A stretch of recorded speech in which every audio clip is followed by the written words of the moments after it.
Celso Augusto Daniel foi professor, engenheiro e político. Filiado ao PT, foi prefeito de Santo André, município do estado de São Paulo, entre 1989 e 1992. Depois disso, foi deputado federal por São Paulo em 1995 e 96, quando renunciou ao cargo para disputar novamente a prefeitura de Santo André. Venceu e, no ano de 2000, disputou a reeleição. Venceu mais uma vez e exerceu o cargo até janeiro de 2002, quando aconteceu a história que eu vou contar a você a partir de agora. Na noite de uma sexta-feira, 18 de janeiro de 2002, Celso Daniel foi até o restaurante Rubaiá, localizado na Alameda Santos, em São Paulo, para jantar com o empresário Sérgio Gomes da Silva, conhecido como Sombra, com quem Celso Daniel já tinha uma relação profissional e pessoal de longa data. O Sombra era, inclusive, naquele momento, assessor e braço direito de Celso Daniel na prefeitura de Santo André. Após o jantar, os dois deixaram o restaurante no carro de Sombra, uma Mitsubishi Pajero preta blindada. Testemunhas relataram ter visto o carro dirigido por Sombra passando em alta velocidade nas ruas de São Paulo, sendo perseguido por outros 3 veículos, uma Chevrolet Blazer, um Volkswagen Santana e um Fiat Tempra.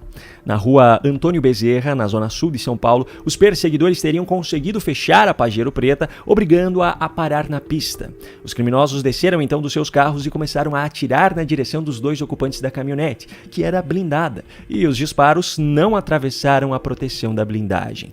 Mas, por algum motivo, as portas da Pajero estavam destravadas. Os criminosos abriram então as portas, tiraram Celso Daniel e Sombra do veículo, colocaram o prefeito em um dos seus carros e fugiram do local, deixando Sombra para trás, que logo em seguida, segundo ele, ligou para a polícia. Isso aconteceu na noite de 18 de janeiro, sexta-feira. No domingo pela manhã, dia 20 de janeiro de 2002, o corpo de Celso Daniel foi encontrado em uma estrada de terra no município de Juquitiba, a mais de 60 quilômetros de Santo André. A autópsia realizada no corpo apontou que Celso Daniel havia sido torturado e assassinado com tiros. As investigações começaram e, dali para frente, as coisas começaram a ficar cada vez mais estranhas. O Ministério Público apontou Dionísio de Aquino Severo como um dos sequestradores de Celso Daniel. Dionísio havia sido resgatado um dia antes do sequestro de um presídio em Guarulhos, em um resgate cinematográfico, por sinal. Criminosos tomaram como refém um piloto de helicóptero, obrigaram ele a fazer um voo, pousar dentro desse presídio para resgatar 2 presos e fugir do local. Um desses presos era Dionísio, que teria sido resgatado justamente para fazer o sequestro. Pois bem, cerca de 3 meses depois do sequestro e assassinato de Celso Daniel, Dionísio foi preso. Alguns dias depois da sua prisão, ele afirmou que teria algumas revelações para fazer sobre o caso. 2 dias depois dele ter afirmado isso, mas antes ainda de ser ouvido, ele foi assassinado enquanto conversava com a sua advogada no parlatório do centro de detenção em que estava preso. O fato curioso é que ele foi assassinado com cerca de 60 facadas, a maioria delas na região do traseiro. Isso aconteceu em abril de 2002. Em novembro de 2002, um amigo de Dionísio, conhecido como Sérgio Orelha, que inclusive havia abrigado Dionísio em sua casa após o assassinato de Celso Daniel, também foi assassinado dentro da sua casa. Antônio Palácio de Oliveira, o garçom que sempre servia Celso Daniel naquele restaurante e que havia servido, inclusive, ele e Sombra na noite do sequestro, foi outra pessoa assassinada em relação a esse caso, em fevereiro de 2003. A morte de Antônio teve uma testemunha, Paulo Henrique Brito, também garçom. Adivinha o que aconteceu com ele? Foi assassinado em março de 2003, no mesmo local em que ele havia testemunhado o assassinato de Antônio. Outro personagem foi descoberto com a quebra de sigilo telefônico do aparelho que Dionísio usava no presídio. Foram descobertas ligações trocadas entre Dionísio e um policial do departamento de narcóticos, chamado Otávio Mercier. Otávio foi ouvido, disse não saber nada sobre o caso, mas pouco tempo depois foi assassinado também em julho de 2003. Em dezembro do mesmo ano, outra pessoa assassinada, o agente funerário Irã Moraes Rédoa, que havia sido a primeira pessoa a reconhecer Celso Celso Daniel lá na estrada de terra e ia chamar a polícia. Mas os acontecimentos estranhos não acabaram por aí. No dia 19 de setembro de 2005, Carlos Delmonte Printes, o médico legista responsável pelo laudo do corpo de Celso Daniel, foi entrevistado por Jô Soares. Nessa entrevista, ele fez algumas revelações polêmicas a respeito do caso e a respeito daquilo que aconteceu durante a autópsia. Eu senti muita pressão política fora do governo, principalmente do deputado Luiz Eduardo Greenhalgh, de esclarecer como um crime comum, de não dar crédito àquilo que eu falava. E aí eu fui proibido de falar. Cerca de 20 dias depois, no dia 12 de outubro, Carlos Printes foi encontrado morto. Ok, agora vamos trazer para a discussão alguns fatos que podem estar relacionados com os motivos para que o crime contra Celso Daniel tenha sido cometido. É importante deixar claro que, ao longo do tempo, foram surgindo várias teorias a respeito dos possíveis motivos. No entanto, o que eu vou apresentar aqui não são teorias, e sim fatos sobre os quais já há conhecimento. Inicialmente, as investigações apontaram que teria sido um crime comum. Os sequestradores presos afirmaram, inclusive, que se tratava de uma escolha aleatória da vítima. Em 2003, no entanto, o Ministério Público fez uma nova denúncia sobre o caso, incluindo agora o Sombra como um dos responsáveis pelo crime. A partir dali, a história teve mais uma série de desdobramentos e eu vou tentar resumir ao máximo para você. Em 2005, promotores pediram novas investigações a respeito do caso, e essas investigações ficaram sob responsabilidade da delegada Elizabeth Sato. Uma curiosidade aqui, Elizabeth Sato é tia de Marcelo Sato, que na época era casado com Lurian da Silva, a filha mais velha de Luiz Inácio Lula da Silva. O Marcelo apareceu inclusive em uma matéria recente do Metrópolis, em agosto de 2023, que mostrava que ele já havia pegado naquele ano até carona com aviões da FAB. Mas, voltando à tia dele, a delegada Elizabeth Sato, ela encerrou as investigações 5 dias após o início, com a mesma conclusão das investigações anteriores, de que teria sido um crime comum. Em 2012, o caso foi reaberto pelo Ministério Público, e agora eu vou trazer alguns fatos relevantes que apareceram ao longo de todo esse período de investigações e que ajudam a entender um pouco melhor o caso. O Sombra mudou várias vezes a sua versão dos acontecimentos em seus depoimentos à polícia.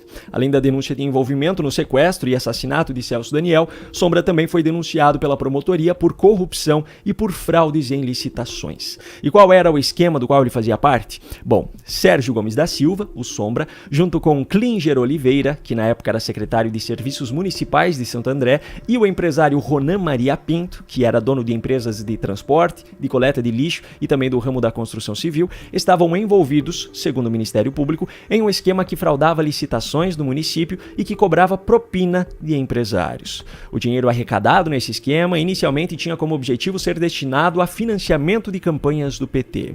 E aí entra em jogo Gilberto Carvalho, que era secretário de governo da Prefeitura de Santo André na época em que Celso Daniel foi assassinado. Depois foi chefe de gabinete de Lula e ministro da Secretaria-Geral da Presidência no governo Dilma. No atual governo Lula, ele ocupa o cargo de secretário nacional de Economia Popular e Solidária, dentro do Ministério do Trabalho e Emprego. Gilberto foi acusado de ser o responsável por pegar esse dinheiro arrecadado no esquema lá em Santo André e levar até a sede do PT. Outro personagem relevante nessa história é Luiz Eduardo Greenhalgh, um dos fundadores do PT, ex-deputado e advogado do partido na época. Ele foi a pessoa designada pela direção nacional do PT para acompanhar as investigações. E o curioso é que, mesmo com o laudo da autópsia apontando que Celso Daniel havia sofrido tortura, Luiz Eduardo Greenhalgh afirmava que não havia tortura nesse caso. Segundo os irmãos de Celso Daniel, em entrevista também ao Jô Soares, o Greenhalgh teria feito de tudo para atrapalhar as investigações e fez de tudo também para que elas fossem concluídas como um crime comum. Ele dificultou aquilo que ele poderia dificultar, no sentido de terminar o mais rápido possível o inquérito, pressionando os delegados do DHPP, e no sentido de que fosse concluído o inquérito como crime comum. Segundo eles também, no dia da missa de 7º dia da morte de Celso Daniel, o Gilberto Carvalho teria contado para eles sobre o esquema de corrupção que acontecia em Santo André e teria dito que ele mesmo levava o dinheiro pessoalmente e entregava a José Dirceu, que na época era o presidente nacional do PT.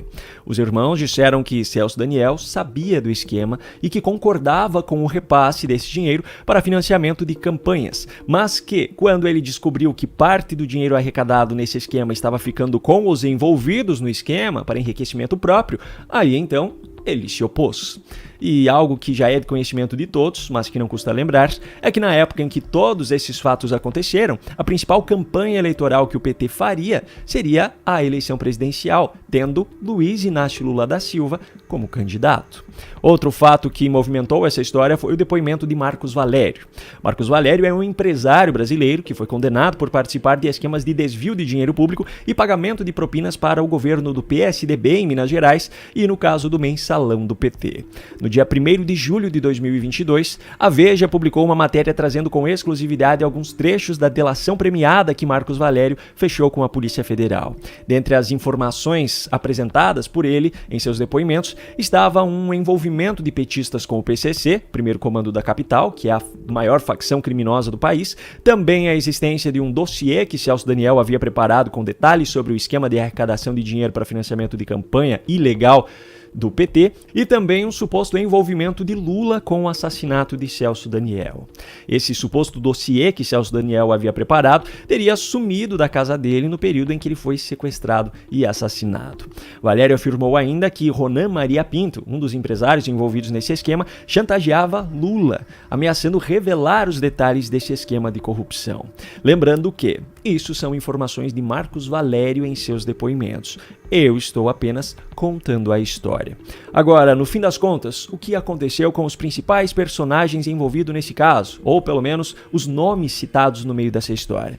Bom, Sérgio Gomes da Silva, o Sombra, morreu em setembro de 2016, enquanto estava internado no Hospital Monte Magno, em São Paulo. Segundo seu advogado, ele enfrentava um câncer há 2 anos. O empresário Ronan Maria Pinto foi condenado e preso durante a Operação Lava Jato, por envolvimento em um esquema de corrupção na Petrobras. A notícia mais recente que eu encontrei sobre ele, que é de 2019, diz que ele havia progredido para o regime semiaberto. Klinger Oliveira foi condenado a 14 anos de prisão em novembro de 2017, mas foi preso somente em dezembro de 2018. Em um documentário lançado pela Globoplay em 2022, ele foi um dos entrevistados. Elizabeth Sato, a delegada que encerrou as investigações em 5 dias, esteve no comando do Departamento Estadual de Homicídios e Proteção à Pessoa, o DHPP, de São Paulo, entre 2013 e 2019, e voltou ao cargo em abril de 2022, por indicação de Oswaldo Gonçalves, que havia recém assumido a chefia da Polícia Civil. Em janeiro de 2023, no entanto, o secretário de Segurança Pública do governo de Tarcísio de Freitas, Guilherme Derrite, dispensou Elizabeth do comando do DHPP. Ela acabou indo para a função de delegada divisionária da assistência policial da Academia da Polícia. O sobrinho dela, Marcelo Sato, esteve com autoridades importantes da esplanada dos ministérios do atual governo Lula, fazendo lobby e buscando verbas do governo federal para clientes da sua empresa de consultoria. Sobre Greenhalgh, que foi um dos fundadores do PT e era advogado do partido na época, a notícia mais recente que eu encontrei foi do site do próprio PT, em dezembro de 2024, quando ele havia recebido o prêmio Franz de Castro Rosworth. Um dos irmãos de Celso Daniel, Bruno, é filiado ao PSOL e disputou as eleições municipais de 2024 como vice na chapa da candidata à prefeitura Beth Chirac, justamente do PT. O vencedor da disputa, no entanto, foi o candidato Gilvan, do PSDB, ainda no primeiro turno. Gilberto Carvalho, que foi apontado como responsável por levar o dinheiro das propinas recolhidas em Santo André para a sede do PT, hoje é secretário nacional de Economia Popular e Solidária dentro do Ministério do Trabalho e Emprego no atual governo Lula.